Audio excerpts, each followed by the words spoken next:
जय श्री कृष्ण, जय श्री राम। श्रीमद् भागवतम के दसम स्कंद में आपका स्वागत है। हम अपनी कथा आगे बढ़ाते हैं। पिछली कथा में हमने देखा था कि भगवान श्री कृष्ण ने किस प्रकार रुक्मिणी जी का हरण किया। श्री सुखदेव जी कहते हैं कि इस प्रकार कह सुनकर सबके सब राजा क्रोध से आग बबूला हो उठे और कवच पहनकर अपने अपने वाहनों पर सवार हो गए। अपनी अपनी सेना के साथ सब धनुष ले लेकर भगवान श्री कृष्ण के पीछे दौड़े, क्योंकि भगवान ने तो रुक्मिणी जी का हरण किया।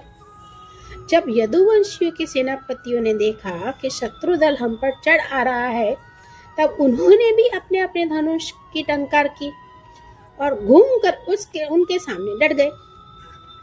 अब जरासंध की सेना के लोग कोई घोड़े पर, कोई हाथी पर, तो कोई रथ पर चढ़े हुए थे।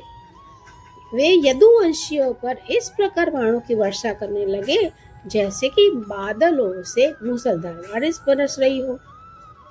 रुक्मिणी जी ने देखा कि उनके पति श्री कृष्ण की सेना बाण वर्षा से ढक गई है, तब उन्होंने लज्जा के साथ भयभीत नेत्रों से भगवान श्री कृष्ण के मुख की ओर देखा। भगवान ने हंसकर कहा, सुंदरी, डरो मत, तुम्हारी सेना अभी तुम्हारे शत्रुओं की सेना को नष्ट किए डालेगी। अंत में विजय की सच्ची आकांक्षा वाले यदुवंशियों ने शत्रुओं की सेना तहस नहस कर डाली। जरासंध आदि सभी राजा युद्ध से पीठ दिखाकर भाग खड़े हुए। अब उधर शिशुपाल अपनी भावी पत्नी के छिन जाने के कारण मरणासन सा हो रहा था। न तो उसके हृदय में उत्साह रह गया था और न ही शरीर पर कांति दिख रही थी। मुंह सूख रहा था। उसके पास जाकर जरासंध कहने लगा कि शिशुपाल जी, आप तो एक श्रेष्ठ पुरुष हैं, यह उदासी छोड़ दीजिए।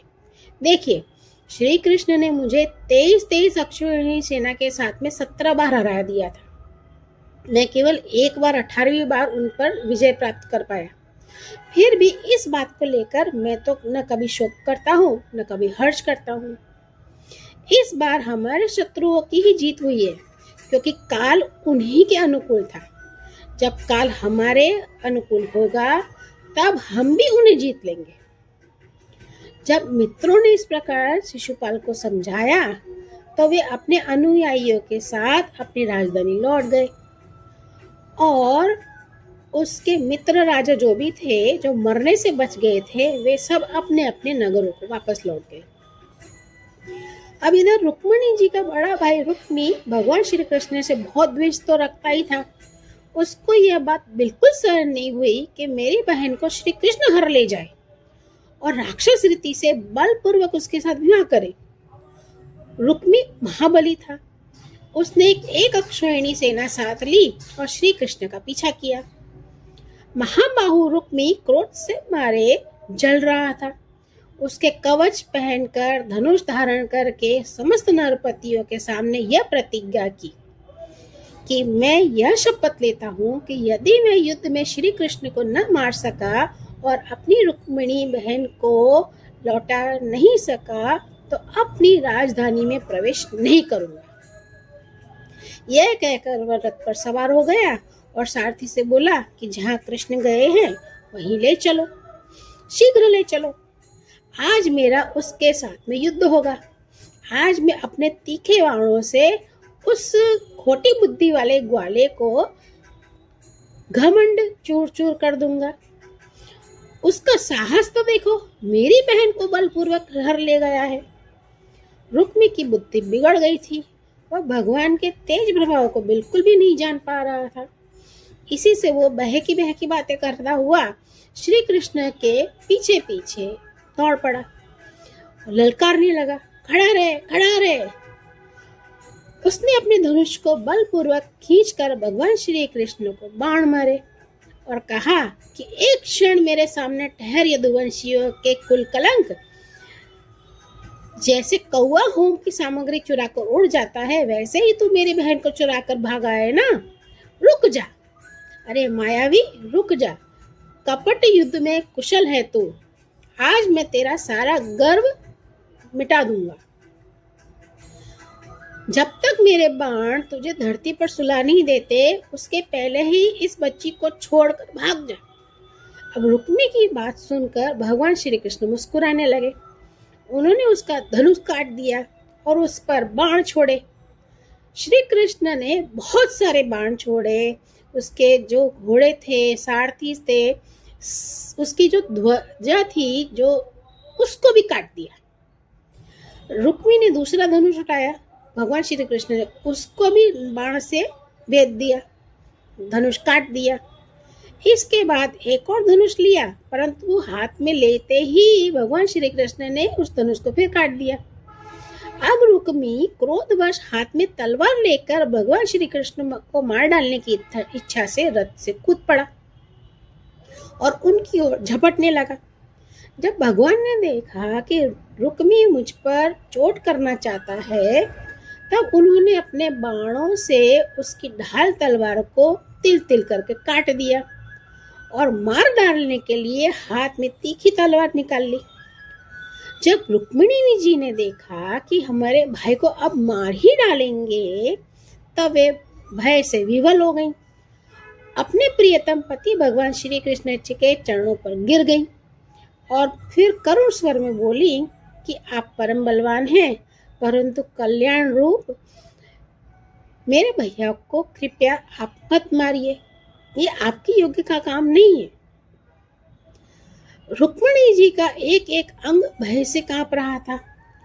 बहुत शोक की वजह से उनका गला सूख रहा था, वे बोल भी नहीं पा रही थी, गला रुंध रहा था। उनको इतना भयभीत देख करके भगवान श्री कृष्ण ने रुक्मी को मार डालने का विचार छोड़ दिया। भगवान श्री कृष्ण ने उसको दुपट्टे से बांधा और उसकी दाढ़ी, मूछ, केस जगह जगह से मूड़कर उसको कुरूप बना दिया। अब उसे देखकर बलराम जी को बहुत दया आई। उन्होंने उसके बंधन खोल दिए और रुक्मी को छोड़ दिया और भगवान कृष्ण से कहा कि यह अच्छा नहीं है, यह निंदनीय कार्य है, ये हम लोगों के नहीं है योग्य। अपने संबंधी की दाढ़ी मूंडकर उसको कुरूप बनाना और उसका इस प्रकार से वध करना, ये हमारे लिए अशोभनीय बात है। और फिर बलराम जी ने रुक्मिणी जी से कहा कि तुम्हारे इस भाई की इस विकृत दशा को देखकर हमें बुरा मत मानना, क्योंकि ये तो हमारा कर्म है और ये उसका भी कर्म है और कर्म का फल तो भोगना पड़ता है। फिर वे कृष्ण भगवान से बोले कि यदि अपना सगा संबंधी वध करने योग्य अपराध करे, तो भी अपने ही संबंधियों के द्वारा उसका मारा जाना उचित नहीं है, उसे छोड़ देना चाहिए। वो तो अपने अपराध से ही मर चुका है, फिर मरे हुए को काहे को मरना। श्री सुखदेव जी कहते हैं कि जब बलराम जी ने इस प्रकार समझाया, तब रुक्मिणी जी ने अपने मन का मैल मिटाकर विवेक बुद्धि से उसका समाधान किया। रुक्मी की सेना और उसके तेज का नाश तो हो ही चुका था, केवल प्राण ही बचे रहे थे। अब उसके चित्त की सारी आशाएं, अभिलाषाएं व्यर्थ हो चुकी थी। शत्रुओं से अपमानित होकर उसे छोड़ तो दिया हुआ ही था, तो उसने अपने विरूप किए जाने की कष्टदायक स्मृति भूल नहीं जा रही थी। वो भूल ही नहीं पा रहा था कि मेरे साथ ऐसा हुआ है।